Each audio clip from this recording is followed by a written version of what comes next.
जी बिल्कुल।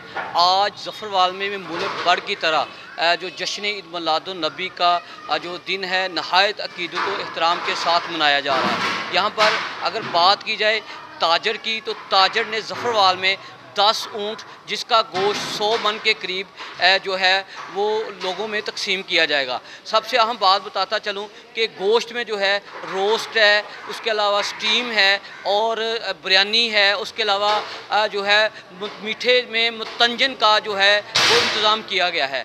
यहाँ पर मज़ीद बताता चलूँ कि ज़फ़रवाल जो शहर के अंदर जो मरकज़ी जुलूस है वो जब बरामद होगा, जब उसके बाद इख्तिताम पज़ीर होगा, तो यहाँ पे जो वो शुराका हैं वो यहाँ पे आके लंगर जो है उनके यहाँ तक़सीम किया जाएगा।